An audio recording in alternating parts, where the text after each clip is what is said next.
হযরত আদম আলাইহিস সালামের দুই সন্তান কাবিল ও হাবিল। কাবিল বড়, হাবিল ছোট। কাবিল হাবিলকে হত্যা করে। মাশহুর উলামায়ে কেরাম ও ঐতিহাসিকদের মতে কাবিল হাবিলকে হত্যা করার পর আল্লাহ রাব্বুল আলামিন আদম আলাইহিস সালামকে আরও এক সন্তান দিলেন, শীস আলাইহিস সালাম। এই শীস আলাইহিস সালামের ধারাবাহিকতায় আমরা আরও একটি নবী রসুল পেলাম, নূহ আলাইহিস সালাম। মাঝখানে আসার সময় 1000 বছর এবং আদম আলাইহিস সালাম থেকে নূহ আলাইহিস সালাম হচ্ছে দশম পুরুষ। এই নূহ আলাইহিস সালামের 4 পুত্র ছিল, সাম, হাম, ইয়াফিস, ইয়াম বা রাফি। ইয়াম বা রাফি সৃষ্টিকর্তাকে অস্বীকার করায়, যার ফলে নূহ আলাইহিস সালামের প্লাবনে সে মারা যায়। বাকি যে 3 সন্তান আছে, সাম, হাম এবং ইয়াফিস, এই 3 সন্তান থেকে 3টি গোত্রের যাত্রা শুরু হয়। সাম থেকে সেমেটিক, হাম থেকে হেমেটিক, ইয়াফিস থেকে ইন্দো ইউরোপীয়। নূহ আলাইহিস সালামের প্রথম বা বড় সন্তান সাম জনগোষ্ঠী থেকে আসে হযরত ইব্রাহিম আলাইহিস সালাম। ইব্রাহিম আলাইহিস সালামের ছিল 2 স্ত্রী, সারা আলাইহিস সালাম বড় ও হাজিরা আলাইহিস সালাম ছিল ছোট। হযরত ইব্রাহিম আলাইহিস সালামের স্ত্রী মা হাজেরা আলাইহিস সালামের সন্তান ইসমাইল আলাইহিস সালাম। ইসমাইল আলাইহিস সালামের জন্মের 13 বছর পরে প্রথম স্ত্রী সারাহ আলাইহিস সালামের আরও একজন পুত্র সন্তান জন্মগ্রহণ করে, ইসহাক আলাইহিস সালাম। আল্লাহর হুকুমে ইব্রাহিম আলাইহিস সালাম সারা আলাইহিস সালামকে ইসহাক আলাইহিস সালাম সহ রেখে আসেন জেরুজালেমে। বিবি হাজেরা আলাইহিস সালামকে ইসমাইল আলাইহিস সালাম সহ রেখে আসেন মক্কাতে। ইয়াকুব আলাইহিস সালামের বড় ছেলে ইয়াহুদার নাম থেকে আসে ইয়াহুদি। ইয়াকুব আলাইহিস সালাম এর আরও একটি নাম ছিল ইজরাইল। তারাই বনি ইসরাইল নামে পরিচিত। এই ইয়াহুদা থেকে ইহুদি জাতি আসে। ইয়াকুব আলাইহিস সালামের 12 সন্তানের মধ্যে ইউসুফ আলাইহিস সালাম সব থেকে ছোট ছিল। এই 11 জন ভাই ষড়যন্ত্র করে কূপে নিক্ষেপ করে হত্যা করতে চায়, কিন্তু ঘটনাক্রমে ইউসুফ আলাইহিস সালাম বেঁচে যায় এবং মিশরের কিছু বণিক তাকে কিনে নিয়ে যায়। ঘটনাচক্রে মিশরের জেলে কিছুদিন থাকে, তারপর তিনি খাদ্যমন্ত্রী হন এবং একটা পর্যায়ে মিশরের শাসনভার গ্রহণ করে, অর্থাৎ মিশরের রাজা হন ইউসুফ আলাইহিস সালাম। ইউসুফ আলাইহিস সালাম তার বাকি 11 জন ভাইদেরকে জেরুজালেম থেকে নিয়ে আসেন এখানে, অর্থাৎ মিশরে, কারণ তাঁর ভাইরা সেখানে খুব ভালো একটা অবস্থায় ছিল না। এই মিশরে এসে তারা একটা রাজকীয় জীবনযাপন করে, কিন্তু ইতিহাসে জানা যায় বারবার এরা আল্লাহর পক্ষ থেকে অভিশপ্ত হয়েছে তাদের নিজেদের অবাধ্যতার কারণে। এখানেও এক সময় তারা আল্লাহর অবাধ্য হন। অবাধ্য হওয়ার ফলে আল্লাহ তাআলা আবারও তাদের ফেরাউনের গোলাম করে তোলে। তাদের অবস্থা আবারও খারাপ হয়, রাজকীয় পর্যায় থেকে দাসের পর্যায়ে। ঘটনাকালচক্রে আল্লাহ রাব্বুল আলামিনের কাছে আবারও ক্ষমা প্রার্থনা করল। আল্লাহ রাব্বুল আলামিন দয়া করলেন, বনি ইসরাইলদের কাছে মূসা আলাইহিস সালামকে পাঠালেন। মূসা আলাইহিস সালাম তাদের ফেরাউনের কবল থেকে উদ্ধার করলেন। মূসা আলাইহিস সালাম তাদেরকে নিয়ে লোহিত সাগর পাড়ি দিয়ে তুর পাহাড়ের কাছে আসলেন। আল্লাহ পাক মূসা আলাইহিস সালামকে তাওরাত নাজিল করলেন। আবারও বনু ইসরাইল ঘুরে গেল, দাস থেকে সম্মানিত জায়গায় পৌঁছে গেল। মূসা আলাইহিস সালাম তাদেরকে বললেন, আল্লাহ পাক আমাদের ফেরাউনের কবল থেকে বাঁচিয়ে নিয়েছেন, এখন আমাদের উপর একটা ফরজ বিধান দিয়েছেন, সেটা হলো জেহাদ। তিনি তুর পাহাড় থেকে দেখলেন বাইতুল মাকদাস, যেটিকে বলা হয় পবিত্র ভূমি, সেটা দেখা যাচ্ছে। মূসা আলাইহিস সালাম তার সম্প্রদায়কে বললেন, আল্লাহ পাক তাদের বিরুদ্ধে আমাদের যুদ্ধ করতে বলেছেন। মূসা আলাইহিস সালামের কওম বনি ইসরাইল বলল, আমরা কিভাবে তাদের সঙ্গে যুদ্ধ করতে পারি?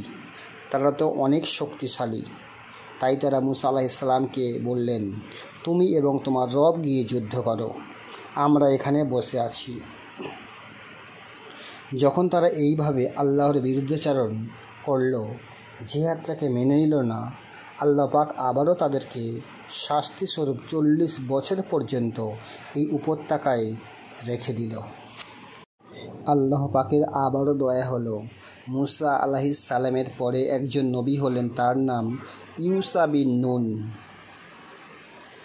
ইউসা বিন নুনকে বনি ইসরাইল এসে বলল, আমাদেরকে একজন রাজা নিযুক্ত করুন, আমরা আল্লাহর পথে তার নির্দেশে যুদ্ধ করব। ইউসা বিন নুন তাদেরকে বলল, তোমরা কি আবারও আগের ঘটনার পুনরাবৃত্তি ঘটাবে? তারা বলল, না, এবার যুদ্ধ করব। আল্লাহ পাক তালুতকে রাজা হিসেবে নিযুক্ত করলেন। সূরা আল বাকারা। এবার বনি ইসরায়েলরা বেঁকে বসল। এমন একজনকে রাজা করলেন যে দরিদ্র, যার কোনো সমাজে মান সম্মান নেই, আর আমরা তো ওর থেকে বেশি সম্পদশালী। আল্লাহ পাক বললেন, তালুতকে আমি প্রজ্ঞা ও শারীরিক ক্ষমতা দিয়েছি। তালুত নেতৃত্ব দিল। তালুতের সেনাবাহিনীতে একটি বালক ছিল যার নাম দাউদ আলাইহিস সালাম। আর এই দাউদ আলাইহিস সালামের ছোড়া বাটুল, যেটাকে আমরা বলি পাথর, এই পাথর শত্রুপক্ষের সেনাপতি যার নাম জালুত, তার চোখে গিয়ে লাগে। এতে তালুত জয়লাভ করে মাত্র 313 জনকে নিয়ে। তারা আবারও বাইতুল মাকদাস জয়লাভ করে। দাউদ আলাইহিস সালাম এর এই ভূমিকা দেখে তালুত তাকে উপরের পদমর্যাদায় নিয়ে বসালো এবং দাউদ আলাইহিস সালাম 40 বছর বয়সে নবুয়ত প্রাপ্ত হলেন। তাঁর নেতৃত্বে জেরুজালেম সর্বপ্রথম ইসলামিক স্টেট শুরু হয়ে গেল।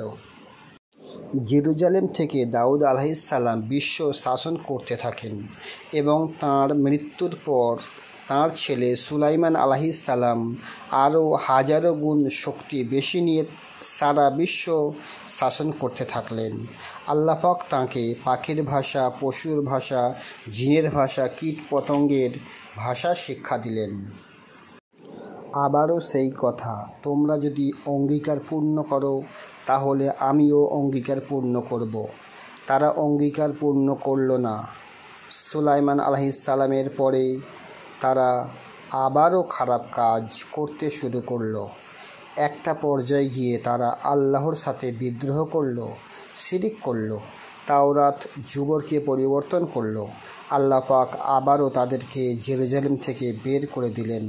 এবার বার করলেন ইরাকের একটা জায়গা ছিল ব্যাবিলন, যেখান থেকে নেবুজাত নিবার নামক একজন রাজা ছিলেন। এই রাজা গিয়ে জেরুজালেমকে আক্রমণ করে এবং সব বনি ইসরায়েলকে তার দাস বানিয়ে ইরাকে ফেরত নিয়ে গেলেন। বনি ইসরায়েল জেরুজালেম হারালো। এবার 2000 বছর আর জেরুজালেমে ফেরত যেতে পারল না। এই 2000 বছরে অনেক নবী এসেছেন এবং প্রত্যেক নবী তাদের একটি কথা বলেছেন, তোমাদের সামনে একটি মাসিহ আসবেন, অর্থাৎ বনু ইসরায়েলের মধ্যে একটি মাসিহ আসবে, আবারও তোমরা সকল কিছু ফিরে পাবে। তারা এটা বিশ্বাস করে মাসিহ আসলে আগের মতো, অর্থাৎ সুলাইমান আলাইহিস সালামের মতো সারা বিশ্ব তারা শাসন করবে। এরপর তাদের সেই মাসিহ আসলো, কিন্তু তারা বলল, ঈসা আলাইহিস সালাম কীভাবে মাসিহ হতে পারে? তার মা তো একজন ব্যভিচারিণী, নাউজবিল্লাহ। সে তো একজন জারুদ সন্তান, নাউজবিল্লাহ। এবং তারা তাকে অস্বীকার করল, সত্যিকারের মাসিহকে চিনতে ভুল করল এবং সেই মাসিহকে তারা ক্রুশে চড়ালো। ইহুদিরা ঈসা আলাইহিস সালামকে ক্রুশে চড়িয়েছে। আল্লাহ পাক তাঁকে সেখান থেকে তুলে নিলেন। তাদের মনে হলো তারা মাসিহকে হত্যা করেছে, সেই জন্য আল্লাহ পাক বললেন, ওয়ামা কতালহু ওয়ামা সলাবু, 4 নম্বর সূরার 157 নম্বর আয়াত। তারা তাঁকে হত্যাও করেনি, ক্রুশবিদ্ধও করেনি। তারা মাসিহকে হত্যা করার চেষ্টা করল। আল্লাহ যে মাসিহকে তুলে নিয়েছে কোরআন নাজিল হওয়ার আগে কেউ জানতো না। সবাই মনে করত মাসিকে হত্যা করা হয়েছে। এই ঘটনা যখন ঘটল, ওখানে তখন দুটি দল হয়ে গেল। এক দল খুব খুশি, তারা বলল, ইন্না কতাল্লাল মাসিহা ইবনা মারিয়াম, আমরা আল্লাহর রসুল মারিয়াম পুত্র ঈসা মাসিহকে হত্যা করেছি। আর একদল খুব কষ্ট পেল, তাদের নবীকে হত্যা করা হয়েছে।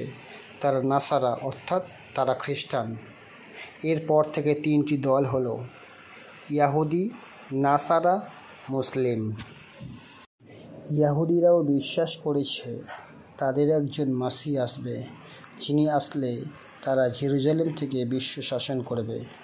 খ্রিস্টানরাও বিশ্বাস করে ঈসা আলাইহিস সালাম আবারও আসবেন এবং তিনি যখন আসবেন এই জেরুজালেম থেকে আবারও বিশ্ব শাসন করবে। মুহাম্মদ সাল্লাল্লাহু আলাইহি সাল্লামের উম্মাহ আমরাও মুসলিমরাও বিশ্বাস করি শেষ জামানায় ঈসা আলাইহিস সালাম আবারও আসবে। ইমামুল মাহাদি এবং ঈসা আলাইহিস সালাম মিলে আবারও বিশ্ব শাসন করবে জেরুজালেম থেকে। তিনজনের কথার মিল আছে, কিন্তু ইহুদিরা এটা বিশ্বাস করে না যে ওই মাসি ঈসা আলাইহিস সালাম। তারা এখনও একজন মাসির অপেক্ষায় আছে। আমাদের নবী মুহাম্মদ সাল্লাল্লাহু আলাইহি ওয়াসাল্লাম বলেছেন, জেরুজালেম থেকে শেষ জামানায় একজন ব্যক্তির আবির্ভাব হবে, যে হবে ইয়াহুদি বংশের, ইয়াহুদি মায়ের সন্তান, কোঁকড়ানো চুল, ভালো চেহারা, শারীরিক শক্তি অনেক বেশি। সে আকাশ নিয়ন্ত্রণ করবে, জলবায়ু নিয়ন্ত্রণ করবে, এক কথায় সে সব কিছু নিয়ন্ত্রণ করবে। সে ডান হাতে জান্নাত এবং বাম হাতে জাহান্নাম নিয়ে ঘুরবে। সে মহামারী ছড়াবে। এইগুলি রাসূল সাল্লাল্লাহু আলাইহি সাল্লাম বলে গিয়েছেন। তিনি বলেছেন এও মাসি, কিন্তু এ হচ্ছে মাসিহুদ দাজ্জাল, মিথ্যা মাসি, প্রতারক মাসি। রাসূল সাল্লাল্লাহু আলাইহি সাল্লাম বলেছেন 40 দিন তিনি বিশ্ব শাসন করবে।